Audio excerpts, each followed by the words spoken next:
ACT Wazalendo! ACT Wazalendo! Mabadiliko la uwazi! Shusha tanga! Shusha tanga! Safari! Safari! Safari! Asanteni sana, piga makofi.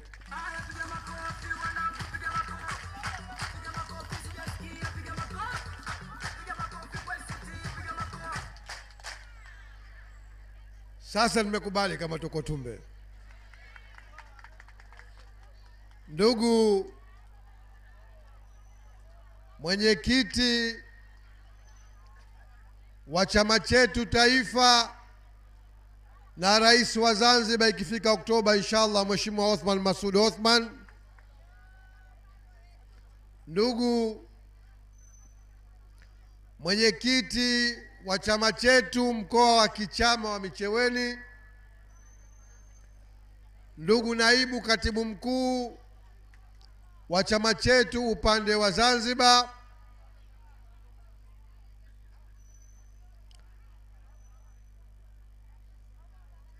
mama mpendwa anayemtunza mwenyekiti wetu Mama Zainab, mpigeni makofi kwanza. Wanasema ukiona vyaelea, na muundaji Mama Zainab, mpigeni makofi tena. Ndugu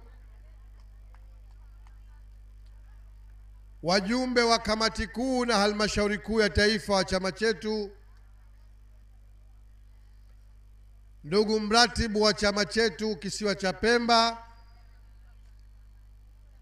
makamu mwenyekiti wa ngome ya vijana taifa ambaye anatoka hapa kisiwa cha Pemba, ndugu makamu mwenyekiti wa ngome ya wanawake taifa ambaye anatokea hapa Pemba, na ndugu makamu mwenyekiti wa ngome ya wazee. Huyu yeye mjanja, yuko huku na huku, yuko Unguja na Pemba. Na ndugu viongozi wengine wote, itifaki imezingatia. Wanachama wenzangu na Wazanzibari, assalamu alaikum. Nianze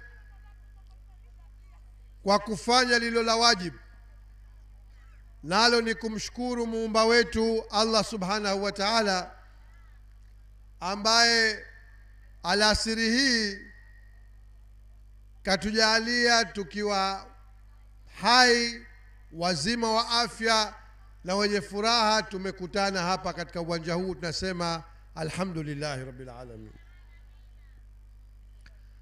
Sala na salamu zende kwa mtukufu wa daraja, mbora wa viumbe na kiongozi wa umma, mtume wetu Muhammad sallallahu alayhi wa sallam. Ndugu zangu, na furaha na nashukuru kwamba leo tunaanza ratiba yetu ya awamu nyingine ya Bandika Bandua katika mkoa wa kichama Micheweni katika jimbo la Tumbe. Nafurahi kwa sababu moja tu, katika mkoa ambao umeweka historia katika siasa za mageuzi, sio Zanzibar tu, Tanzania nzima, ni eneo la Micheweni Pemba. Katika watu ambao almarhum Maalim Seif akijivunia na akijifaharisha nao ni watu wa Micheweni kwa sababu ya misimamo yenu. Kwa hivyo ni heshima na faraja kubwa kusimama hapa tukianza ratiba hii ya mikutano hadhara kuanzia leo, tukianzia hapa mkoa wa kichama Micheweni katika jimbo la Tumbe. Ndugu zangu,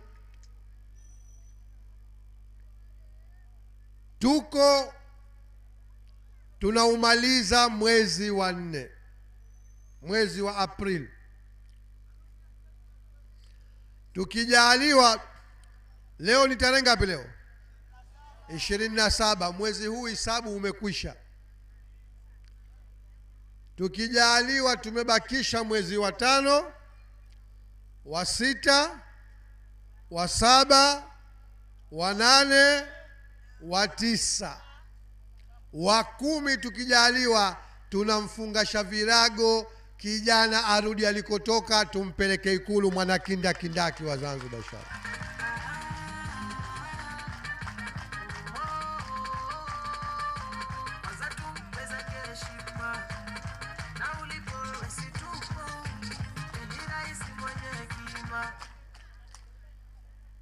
Kwa hivyo nimeanza na hili kwa maana yangu kwamba hatuna tena muda wa kupumzika au kuzembea. Tuna miezi 5 kuelekea mwezi wa 10, lakini kwa hakika tuna miezi 3 kuingia rasmi kwenye kipindi cha kampeni za uchaguzi mwezi wa 8.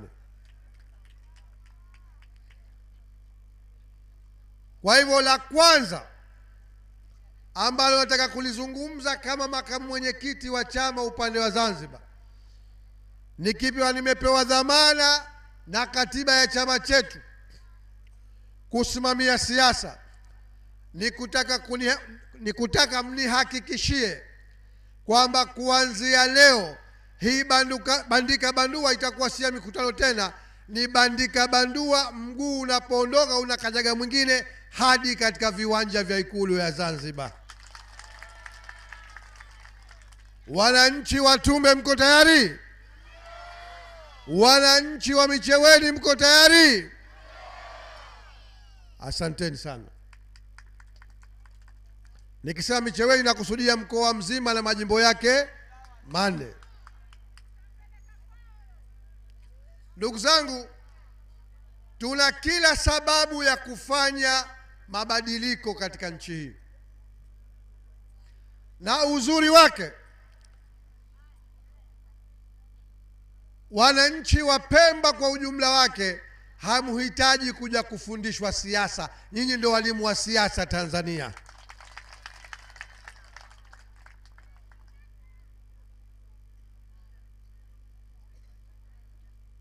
Lakini tunachofanya ni kukumbushana.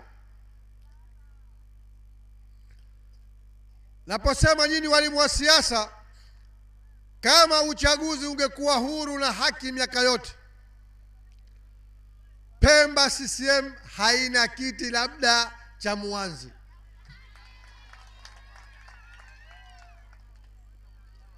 Uchaguzi wa mwanzo mwaka 95, Pemba wakati huo ina viti 21, vyote viliingia kwenye kutaka mabadiliko. CCM ikaramba 0, ikaramba mchanga Pemba.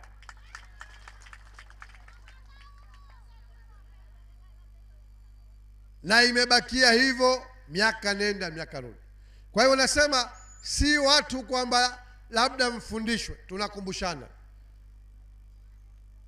Na hakuna wasiwasi wowote kwamba katika chaguzi zote tangu 95 sisi hatujawahi kushindwa. Sisi hatujawahi kushindwa, sio Pemba tu, kwa Zanzibar nzima. Maneno haya tulikuwa tukisema zamani, tukiambiwa kwamba ndio kazi yao, wakeshashindwa kusema wameibiwa. Si mnakumbuka maneno yao? Lakini Mwenyezi Mungu ana rehema zake, sasa wanasema wenyewe, wanatoka mashahidi kutoka mwao wenyewe. Hamjamsikia Balozi Ali Karume yeye jamani? Hamjamsikia Balozi Ali Karume yeye? Katoka hadharani anasema katika chaguzi zote za vyama vingi CCM haijawahi kushinda Zanzibar, inaiba kura.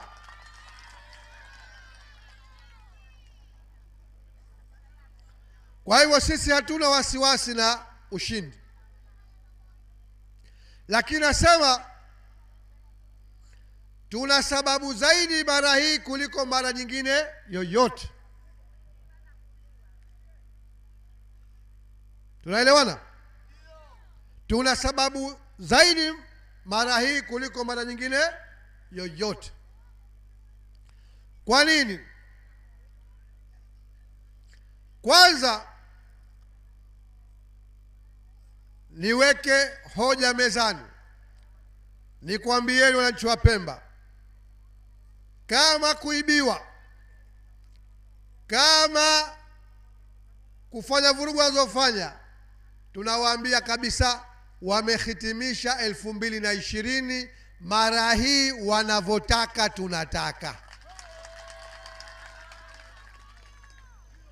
Na mimi na imani kubwa mara hii, kwa sababu tuna chuma cha pua Mheshimiwa Othman Masoud Othman. Na nikisema hivyo nakusudia nini? Tulikuwa na kiongozi wetu wa kihistoria, Mwenyezi Mungu amrahamu, Maalim Seif. Maalim alikuwa na sifa moja sote tunaijua. Alikuwa mtu mstaarabu, muungwana sana. Lakini uungwana na ustaarabu, mfanyie muungwana na mstaarabu. Ukimfanyia mshenzi atakufanyia ushenzi. Hakulipi uungwana na ustaarabu. Na tumeyashuhudia. Sasa mara hii tunawaambia, wakitukopesha tunawalipa mara mbili yake. Tunaongozwa na Mheshimiwa Othman na sisi wasaidizi wake. Naamini na nyinyi nyote mko tayari kwamba mara hii iwe iwavyo, tukishinda na tunashinda, ushindi wetu tunauchukua mpaka katika viwanja vya Ikulu Zanzibar. Mko tayari wananchi wa Micheweni? Mko tayari? Kwa hivyo hilo la kwanza. Lakini la pili nasema, tuna sababu ya kushinda. Kwa sababu gani? Haijapatapo Zanzibar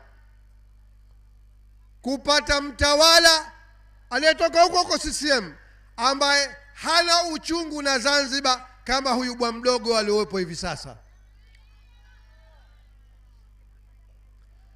Ndugu zangu, mnajua nyinyi kwamba jambo kubwa ambalo Wazanzibari tumekuwa tukipambania miaka nenda miaka rudi ni kurejesha heshima, hadhi na haiba yetu kama dola, kurejesha mamlaka yetu, ama sivyo?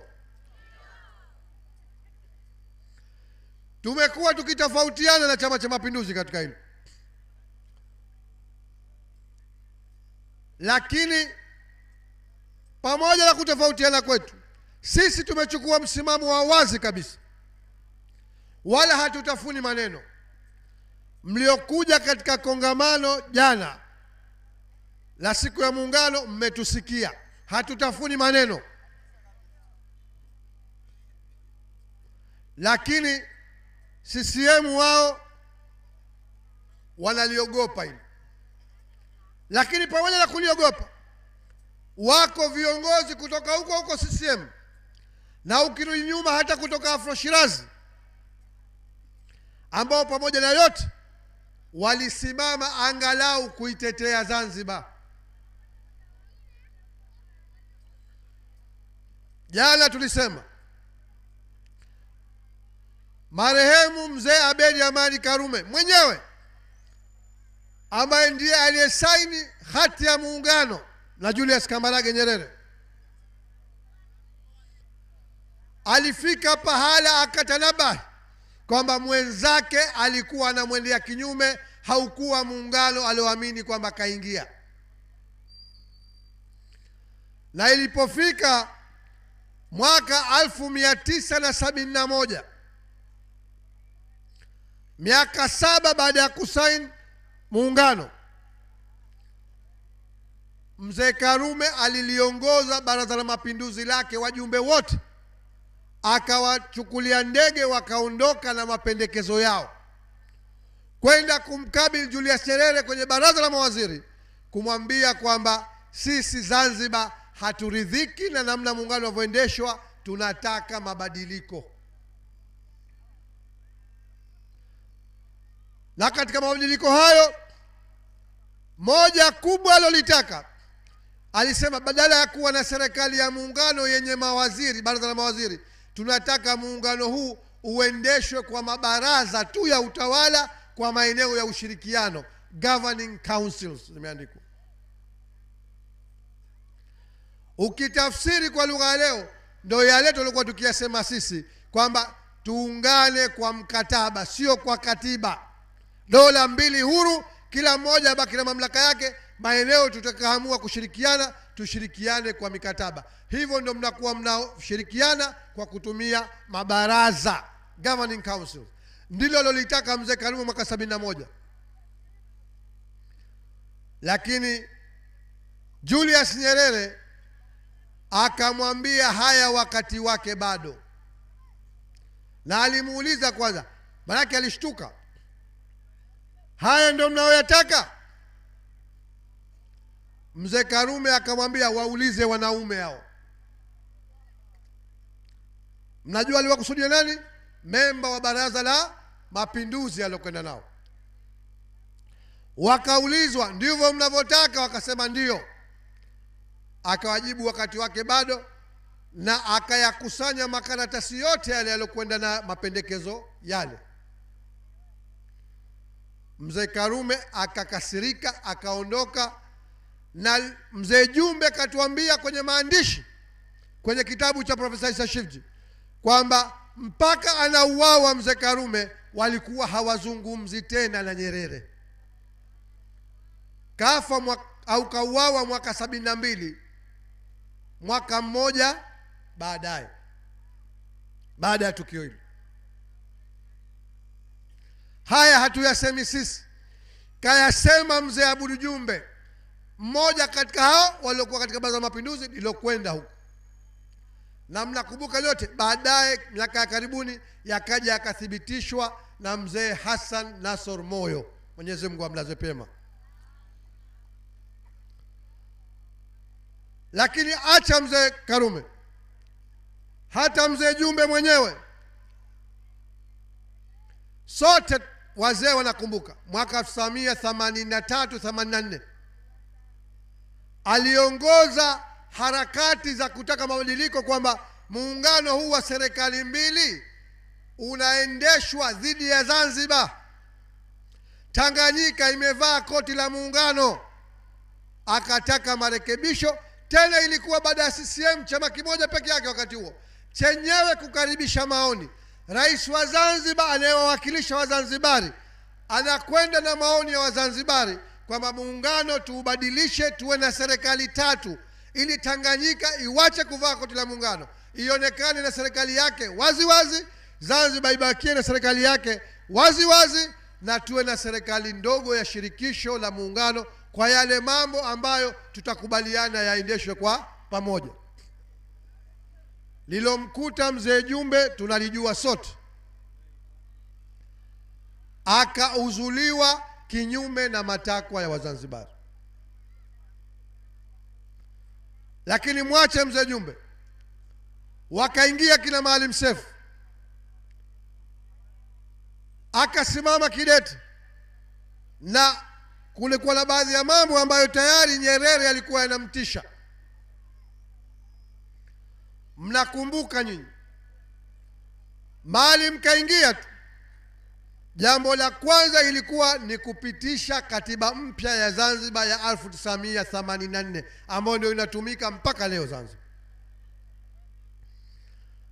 Lakini mpaka kipindi kile Zanzibar ilikuwa haina hata nembo ya Zanzibar. Ilikuwa nyaraka zote rasmi za serikali ya Zanzibar bado zinatumia nembo ya muungano, ambao kwa asili ni nembo ya Tanganyika. Hata kwa wizara na taasisi za Zanzibar ambazo si za muungano, Maalim Seif akaliongoza Baraza la Wawakilishi kupitisha na kuanzisha nembo ya Zanzibar. Ndio hii mnayoiona inatumika hadi leo, ni kazi ya marhum Maalim Seif. Hakumalizia hapo. Ilikuwa Mzanzibari hatambuliki. Na katika katiba ya muungano wa mwaka 77 walisaanzisha lugha mpya, wengine mpaka leo imewajaa katika ulimi, wanairudia rudia hii. Wazee mtakuwa mnakumbuka, ikawa haitajwi tena Zanzibar, inatajwa Tanzania bara na Tanzania visiwani, au sio? Neno Zanzibar likataka kufutwa. Maalim Seif kipindi kile kaingia, akaanzisha, baada ya kutamkwa ndani ya katiba ya Zanzibar 84 kwamba kutakuwa na Mzanzibari, hakuishia hapo, akaliongoza baraza la wawakilishi kutunga sheria ya Mzanzibari, ndiyo inayotumika hadi leo. Na hapa nataka tukae vizuri, sio sheria ya Mzanzibari mkaazi, sheria ya Mzanzibari. Sheria namba 1 ya mwaka 1985. Leo kama ilikuwa wanajiamini wanaotawala nchi, hatukupaswa kuwa na vitambulisho vya Mzanzibari mkaazi. Sisi si wakaazi, sisi ni raia wa Zanzibar. Tulipaswa tuwe na vitambulisho vya Mzanzibari ndani ya nchi yetu, lakini hawajiamini hao. Maalim hakuishia hapo. Zanzibar hata bendera ya rais wa Zanzibar ilikuwa haina. Bendera ya rais wa Zanzibar mnaona leo wanajifakharisha nayo, imepitishwa chini ya usimamizi wa Maalim Seif mwaka 85. Mbali ya mambo ya sera nyingine. Kwa hivyo yalipokuja yale, mbali ya historia kubwa, muda hatuna kueleza yote, Maalim alipogoma kuhamisha fedha za kigeni za Zanzibar kwenda kuwekwa kwenye benki kuu ya muungano inavyoitwa. Kwa hivyo Nyerere akamshtua, mbali ya ile spirit aliyoiona kipindi kile kwamba chini ya serikali ile ya awamu ya 3 Wazanzibari wote walisahau tofauti zao, tukaungana tukawa kitu kimoja, au uongoze. Na yeye akaonekana kikwazo, akafukuzwa Maalim Seif na wenzake 6, jumla ya watu 7 mnakumbuka. Mwaka 1988 mwezi Mei tarehe 13. Ondoka kwa Maalim. Hata hawa wengine tulikuwa tofauti nao kubwa, lakini kwenye historia sisi si wajinga kama wao. Tutaeleza haki, mtu tumpe haki yake hata kama tofauti naye. Mnamkumbuka Dr. Salmin Amur, tulikuwa na tofauti naye kubwa kwa jinsi alivyotudhulumu, lakini haki yake tutampa. Hata yeye katika hili mnakumbuka alivyopambana kuhakikisha kwamba Zanzibar inajiunga na OIC, Umoja wa Nchi za Kiislamu Duniani, Organization of Islamic Conference, mwaka 93. Likamuuma sana Nyerere hili, mpaka akamwita Dr. Salmin mbogo, kwa sababu mkaidi haridhia anavyotaka yeye. Lakini mwisho vikatumika vitisho, akalazimishwa Zanzibar ijitoe OIC. Mbali ya kwamba mwenyekiti anatuambia mara nyingi aliunda kamati iliyokuwa ikiongozwa na waziri wa fedha wa Zanzibar wakati ule, Balozi Amina Salum Ali, ikiitwa kamati ya Amina, kupendekeza jinsi ya kufanya marekebisho kwenye mambo ya muungano. Akaondoka Dr. Salmin, kaja Rais Amani Abedi Aman Karume.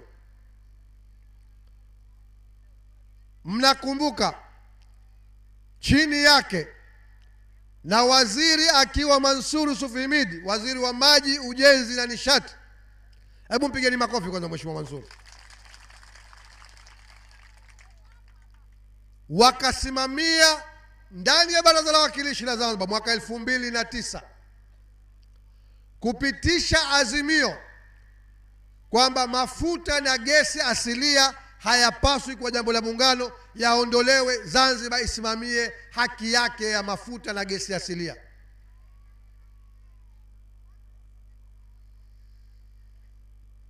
Ikawa Mbinde mpaka anaondoka madarakani Rais Amani Abeid Karume. Kama mnakumbuka sherehe za mapinduzi za mwisho chini ya urais wake mwaka 2010 Januari 12, akamwambia Kikwete mbele ya uso wake kwamba tumekuandikieni barua rasmi kama serikali ya mapinduzi ya Zanzibar kuja kwenu kutaka mafuta na gesi yaondolewe, kwa sababu ndio matakwa ya wananchi wa Zanzibar kupitia azimio la Baraza la Wawakilishi, chombo cha Wazanzibari cha kutunga na kuisimamia serikali, cha kutunga sheria na kusimamia serikali.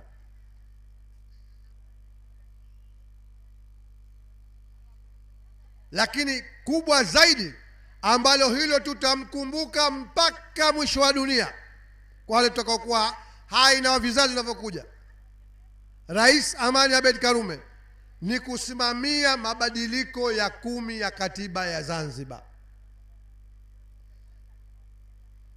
Mabadiliko ambayo yaliingiza serikali ya umoja wa kitaifa, lakini sio hoja yangu kwa leo. Hoja kubwa, mnakumbuka kipindi kile alizuka Mizengo Pinda, akasimama katika bunge akatamka kwamba Zanzibar si nchi. Si mnakumbuka? Tukaungana pamoja pale kupaza sauti, lakini sauti za majukwani zina mipaka yake. Ili kuondosha utatanishi, Rais Amani Karume akaongoza kufanya mabadiliko ya 10 ya katiba ya Zanzibar yaloitangaza rasmi kwamba Zanzibar ni nchi katika Jamhuri ya Muungano wa Tanzania. Akasema rais wa Zanzibar ni mkuu wa nchi, si mkuu wa serikali, mkuu wa nchi ya Zanzibar. Akatamka kwamba mamlaka ya kuigawa Zanzibar katika mikoa na wilaya ni mamlaka ya rais wa Zanzibar, sio rais wa muungano. Na marekebisho mengine mengi, pamoja na kuweka mipaka ya mahakama ya rufaa katika kutafsiri katiba ya Zanzibar. Kazi kubwa aliifanya Rais Amani Abeid Karume. Lakini nikupeni siri,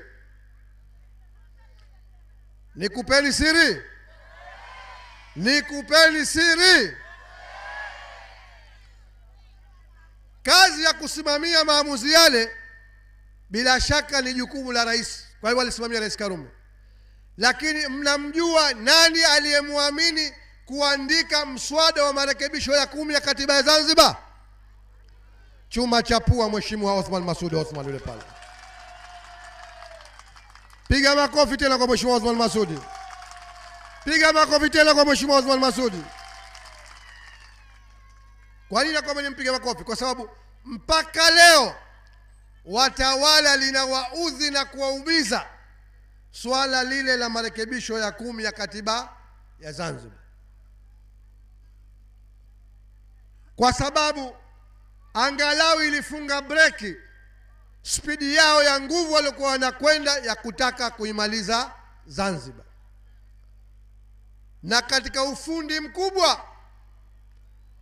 mkubwa wa kikatiba na kisheria katika marekebisho yale, jambo ambalo halikuwepo hapo kabla, ni vifungu vyote vinavyohusu hadhi ya Zanzibar kama nchi, kama ambavyo pia ilihusu vifungu vya serikali ya umoja wa kitaifa, vilifungwa ndani ya katiba kwamba huwezi kuvibadilisha tena kupitia Baraza la Wawakilishi mpaka ipelekwe kura ya maoni, wananchi wa Zanzibar waridhie wenyewe kupitia sanduku la kura.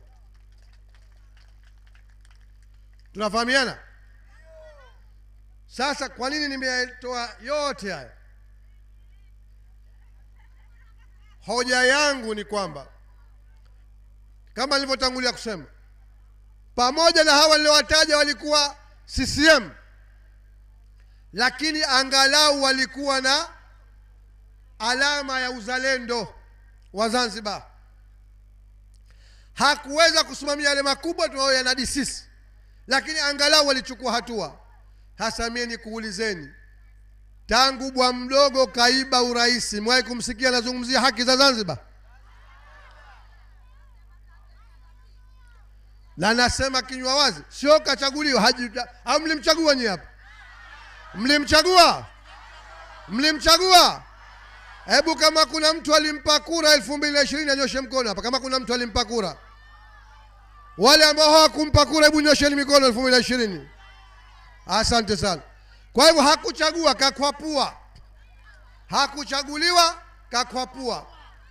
Lakini pamoja na kukwapua alikokwapua, nachosema miaka yote hii mitano anamaliza kesho kutwa, mmewahi kumsikia kasimamia au kafungua kinywa kudai haki za Zanzibar katika muungano? Kinyume chake, jana kasimama kwa koloni huko, anatuambia kwamba muungano huu ni wa kupigiwa mfano, kwa hivyo lazima tuulinde kwa gharama yote. Huu kwa muundo uliopo sasa hatuna haja nao. Jana tulisema na leo tunarejea, kama ni muungano lazim uwe muungano kweli, muungano wa heshima, haki na usawa Zanzibar, kwa Zanzibar na kwa Tanganyika. Kinyume na hapo watatusamehe. Kwa hivyo hilo la pili, kwamba tuna sababu ya kuhakikisha kwamba tunaiondoa CCM mwaka huu, kwa sababu chini ya vibaraka hawa waliokuwepo, hawa watatuzamisha zaidi. Tunahitaji mwanakinda kindaki Mzanzibari ambaye hatuna mashaka naye, Mheshimiwa Othman Masoud Othman, akafanye kazi yetu katika ikulu ya Zanzibar. Tumeelewana eh? Au mnamtaka bwa mdogo nyewe? La tatu, na samahani kabla sijalifunga hili, maana kuna neno moja huwa tunalionea aibu mara nyingine, na sio kwa nini tunalionea aibu kulisema. Jana bahati nzuri wamelirejea tena. Sababu nyingine ya kuihami Zanzibar, kwa sababu tunajua lengo si muungano, lengo ni kuidhibiti Zanzibar. Na sababu ya kuidhibiti, zamani tukikisia hii na ile, sasa wanaitamka katika vinywa vyao. 2014 mnamkumbuka William Lukuvi alivyosema, hawamkumbuki? Tena akiwa ndani ya kanisa anawaambia viongozi wa kanisa kwamba nyinyi mnataka tuiwachie Zanzibar, mnajua kama ni Waislamu kule. Yaani hawafichi kwamba chuki zao, hasadi yao ni kwa sababu walio wengi Zanzibar ni Waislamu. Hawafichi. Na jana hili wamelirejea tena kwenye wanazoziita sherehe zao huko. Stephen Wasira,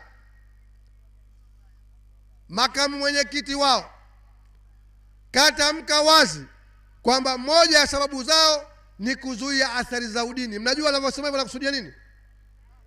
Ni kwa dini moja tu hiyo, Uislamu. Sasa haya tukisema, wengine hujajua, mbona hawa hatujasikia mkiwasema? Walosimama hadharani wakasema kwamba sababu moja ya muungano ni kudhibiti Zanzibar kwa sababu ya dini ya Wazanzibari walio wengi ambao ni Uislamu. Iwe leo sisi tukilitema hili, iwe sisi ndio wachochezi.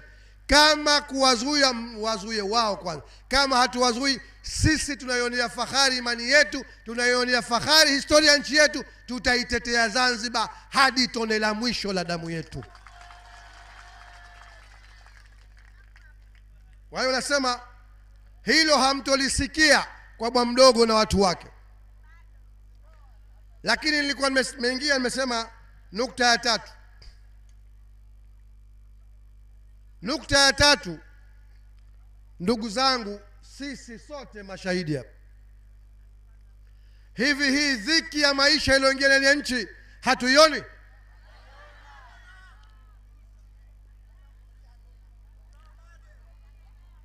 Anatoka mtu anatujejea na kutufanyia kejeli, kwa sababu mtu aliyoko katika njaa ukamtajia maghorofa, wewe unamkejeli. na unaikejeli njaa yake ambao wewe ndio sababu ya njaa hiyo. Ndugu zangu, juzi tumemaliza mwezi mtukufu wa Ramadhani hapa. Na kuulizeni nyinyi jamani, tumeifungaje Ramadhani? Na si dhiki kubwa? Mtu hajui futari, hajui daku, halafu anayekaa majukwaani akajisifu kaleta maendeleo, anaona fahari kukaa na pakti ya kilo 5 za mchele, akawapanga watu foleni kwa jua kali, anawapa sadaka Ramadhani, tena hakuitoa yake na kanyang'anya kwa matajiri.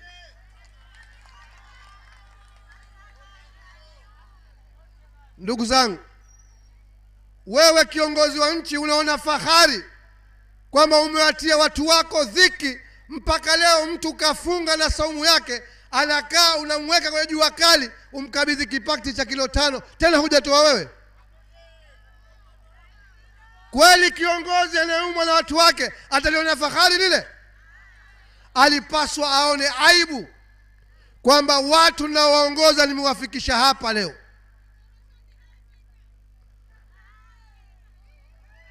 Na ndugu zangu, Zanzibar si ya kufika hapo. Wazanzibari sisi si wa kuishi maisha hayo.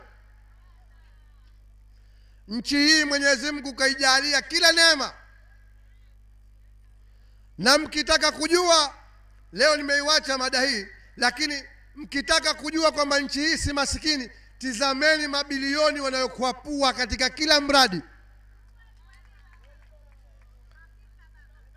Bahati nzuri haya tumeyazungumza katika mikutano yetu yote iliyopita, mnayakumbuka. Hebu kaeni mfanye hesabu ile miradi tulokuanzieni tangu mwaka juzi mpaka mwaka huu, halafu mkafanya hesabu ile mabilioni. Nchi hii ya mtu kuwa maskini?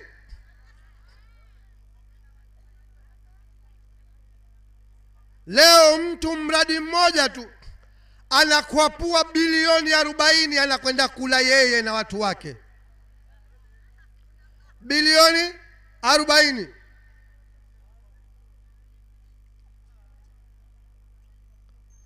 Mbali ya miradi mingine, na tumekuhesabieni miradi inafika 40, mnakumbuka ni?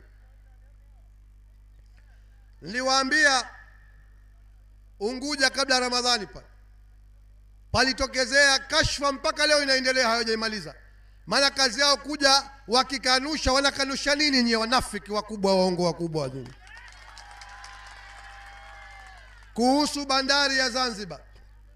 Na ni bandari ya Unguja ndugu zangu, lakini inakuathirini mpaka nyinyi Pemba huko. Kwa sababu Pemba kuna bandari ya kuteremsha mzigo hapa. Walikuja wakatufanyia usanii wa kipumbavu, maigizo pale mkoani, na yeye kabisa akaacha yake ati kaja kupokea makontena mkoani. Mmeona tena tangu siku ile maigizo? Mizigo yote ya chakula na mahitaji mengine yote yanayotoka Pemba lazima yapite bandari ya Unguja, kwa sababu ya kuifukarisha Pemba.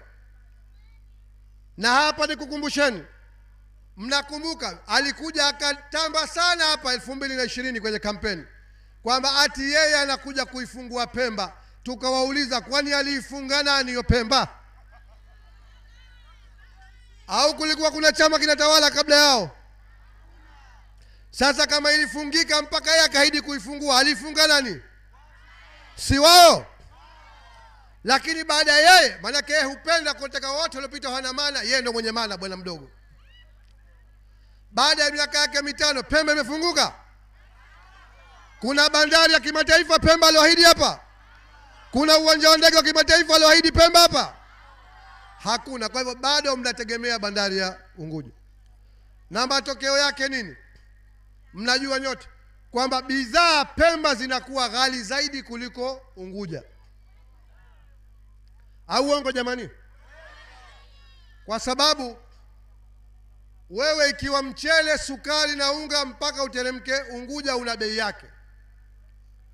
Anaitoa Unguja kuileta Pemba inabidi aongeze gharama za usafiri. Kwanza wa meli kuileta mpaka Pemba, kisha wa barabara tena kutoka bandarini mpaka kuifikisha kwenye ghala na kuifikisha dukani. Bei hii yote mfanyabiashara hali hasara anakwenda kuiongeza kwenye bei unaolipa wewe mwananchi maskini wa Pemba. Leo baada ya umaskini huo aliotutia wote, yeye akaona fahari kuwapanga watu juani kwenda kuwapa sadaka ya tajiri, akaenda kujipeleka yeye mbele. Kwa hivyo ndugu zangu, nachowaambia katika hili nini? Kwamba chini ya huyu na ufisadi huu wake hatuwezi tukakuamuka kutokana na umaskini huu. Hana dira, hana maono. Dira na maono alionayo ni kujaza tumbo lake na rafiki zake na jamaa zake, na ndio maana tumeyasema yote ya miradi.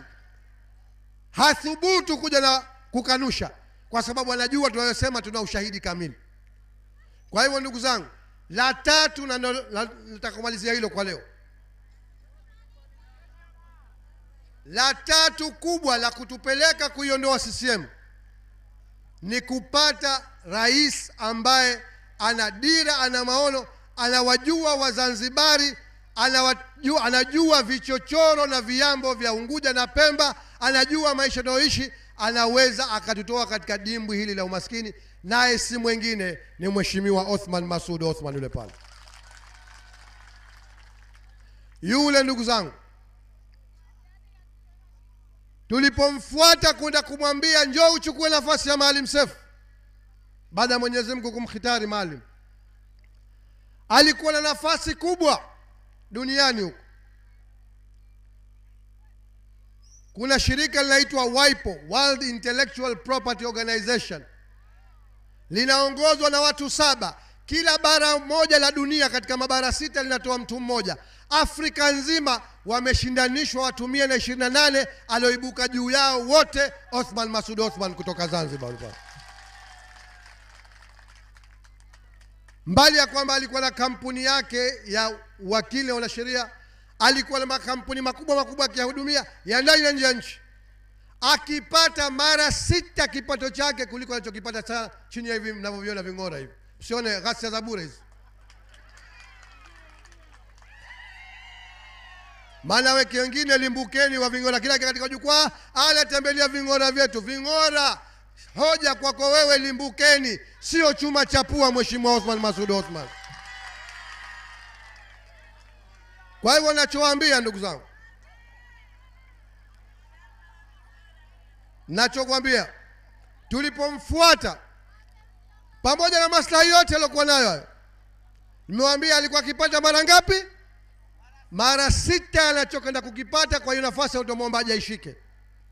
Alituuliza swala moja tu, akatuambia mmejikinaisha nyote nyinyi, sababu nyie mpo mnaweza kukaa katika nafasi hii, mlofanya kazi na mahali miaka nenda miaka rudi, mmejikinaisha kwamba mimi ndio mtu sahihi wa kuongoza. Tukamwambia sio sisi, tuna imani na Wazanzibari wote tunawaongoza wana imani na wewe. Akatuambia nimekubali, naacha yote na kuja kuchukua heshima, kwa sababu kwangu ni heshima kukamata nafasi iliyokuwa imeshikwa na mzee wetu almarhum Maalim Seif. Kwa hivyo ndugu zangu, mtu ambaye alijitoa namna hiyo, hakuweka mbele maslahi yetu, hatuwezi tukampa urais akajali maslahi yake. Atatutumikia sisi na ataitetea Zanzibar kama ilivyokuwa historia yake. Kwenye kuitetea Zanzibar kwenye bunge la katiba, si mnamkumbuka au hamkumbuki? Wamekaa majahili na manyang'au wale bunge zima mle. Sisi tayari tumesusia, tumejitoa tangu mwezi wa 4. Kaitwa kwenda kupiga kura, analazimishwa apige kura ya siri ati kuisaliti Zanzibar. Akawaambia mimi mwanamume sifanyi mambo yangu siri, nafanya hadharani. Kwenye maslahi ya nchi hakuna siri. Akasema napiga kura ya wazi, na mpaka leo nyinyi mashahidi, viko vikripu vinatembea mpaka kesho. Mheshimiwa Othman akichagua, alipoambiwa achague baina ya wanasheria mkuu aliokuwa nao na Zanzibar, akasema mimi nakufa na Zanzibar, wanasheria mkuu wenu chukueni wenyewe. Kwa hivyo ndugu zangu, tunasema tunakwenda katika uchaguzi huu kwa sababu tuna sababu nzito za kuleta mabadiliko. Sasa mnaweza kuniuliza kwamba kama kupiga kura si tunapiga siku zote? Sasa nakwambieni, na tukikwambieni siku zote, wasiwababaisha. Hakuna watu wenye hofu ya uchaguzi wa mwaka huu kama hawa. Aliwaambia mwenyekiti, na mimi nakwambieni leo kwa kuongezea ushahidi. Ingelikuwa wanajiamini kuiba, wasingekuwa kila siku wanatutafuta mimi na Mheshimiwa Osman ati tukae kitako tumwachie urais tugawane majimbo. Tunaambia hakuna kugawana majimbo, tunautaka urais wa Zanzibar. Tunautaka urais wa na tumeamua hivyo kwa sababu tunajiamini na tunaamini kwamba Wazanzibari sote mara hii tumeamua kwamba liwe liwalo, huu ni mwaka wa kuinusuru Zanzibar. Wananchi wa Tumbe, mko tayari? Mtamuunga mkono Mheshimiwa Osman? Tutamfungasha virago bwa mdogo arudi kwao. Tutamfungasha virago bwa mdogo arudi kwao. Tutamfungasha virago bwa mdogo arudi kwao. Asanteni sana.